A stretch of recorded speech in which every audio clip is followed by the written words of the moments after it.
3 বছর মেয়াদী পরিবার পরিকল্পনা পদ্ধতি হচ্ছে ইমপ্লান্ট। আর এই ইমপ্লানন এক কাঠি বিশিষ্ট অথবা দুই কাঠি বিশিষ্ট হতে পারে।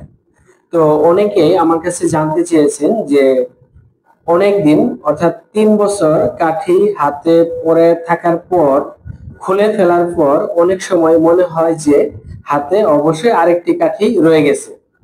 এই প্রশ্নের সমাধান পাবেন এই ভিডিওটিতে।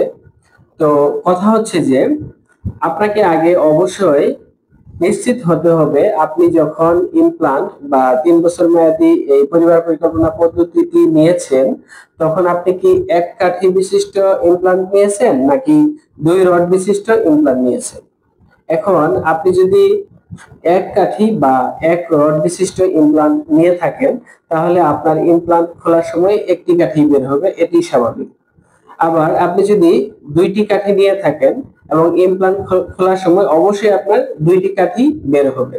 যদি কোনো কারণে আপনার কাঠি যিনি বের করবেন উনি যদি সুন্দরভাবে আপনার কাঠি দুইটা বের না করতে পারেন, যদি কোনো অংশ ভেঙে রয়ে যায় অথবা একটি বের করতে পারে বা আরেকটি না বের করতে পারে, এমন যদি হয় তাহলে আপনাকে অবশ্যই নিশ্চিত হতে হবে যে যিনি আপনার ইমপ্লানন খুলেছেন উনি আপনাকে ইমপ্লানন দেখিয়েছেন কিনা যে ইমপ্লানন একটা না দুইটা বের করছেন।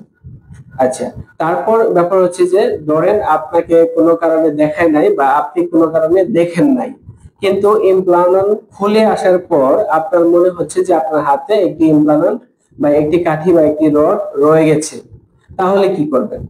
তাহলে হচ্ছে যে প্রথমে বলে রাখি, যদি হাতে অনুভব হয় অথবা মনে হয় যে আপনার একটি কাঠি অথবা দুটি কাঠি অথবা কাঠির বিশেষ কোনো অংশ রয়ে গেছে, তাহলে আপনি প্রথমেই হাত দিয়ে ভালো করে পালপেট করে দেখতে থাকুন যে আসলে এই হাতে, যেমন এইখানে ইমপ্লান্টটা দেওয়া হয় বাম হাতের এই অংশে, তো এইখানে ভালোভাবে এইভাবে পালপেট করেন বা অথবা এইভাবে পালপেট করেন, এভাবে করে দেখেন আপনার হাতে কাঠি লাগে কিনা। যদি মনে হয় যে না কাঠি লাগতেছে, আপনার যদি এরকম মনে হয় যে আপনার হাতে কাঠি লাগতেছে, তাহলে একটা বিষয় খেয়াল করুন, সেটি হচ্ছে যে যখন আপনার হাতে একটি কাঠি বা দুইটি কাঠি পুরো 3 বছর অথবা 2 বছর বা অনেক সময় ধরে যখন এখানে একটি কাঠি থাকবে, তখন ওই কাঠিটি অবশ্যই একটা জায়গা তার অবস্থান তৈরি করবে।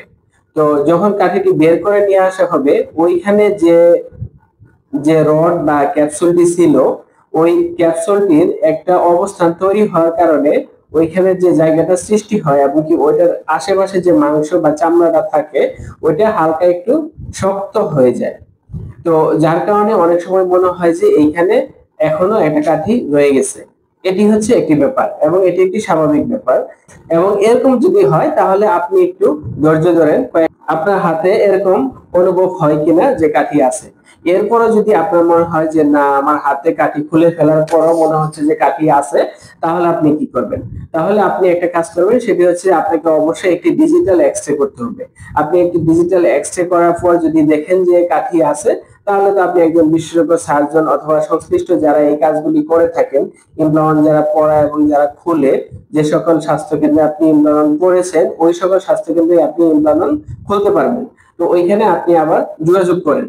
আর যদি দেখেন যে এক্স-রে করার পর না এখানে কোনো ইমপ্লান্ট বা এক কাঠি বা দুই কাঠি অথবা কোনো ইমপ্লান্ট ক্যাপসুল বা রড নেই, তাহলে তো আপনি নিশ্চিন্ত হলেন যে আপনার এখানে ইমপ্লান্ট নেই। আর যদি কোনো অংশবিশেষ থাকে বা একটি কাঠি আছে বা কোনো অংশবিশেষ আছে এরকম মনে হলে আপনি আবার সংশ্লিষ্ট ওই স্বাস্থ্য কেন্দ্রে গিয়ে আপনার ইমপ্লান্টটি খুলে নিতে পারেন। সুপ্রিয় দর্শক, আশা করি আপনাদের এই প্রশ্নের উত্তরের সঠিক সমাধান পেয়েছেন। তো অনেকেই খুবই চিন্তায় আছেন, দুশ্চিন্তায় আছেন যে আমি ইমপ্লান্ট করেছি, ইমপ্লান্ট খুলে ফেলেছি, এখনো মনে হয় যে আমার হাতে একটি ইমপ্লান্ট রয়ে গেছে বা ইমপ্লান্টের অংশবিশেষ রয়ে গেছে। সবাইকে ধন্যবাদ। আমার এই পরিবার পরিকল্পনা কৈশোর মা ও শিশু স্বাস্থ্য ইউটিউব চ্যানেলটি সাবস্ক্রাইব করে সাথেই থাকুন। সবাইকে ধন্যবাদ। আসসালামু আলাইকুম।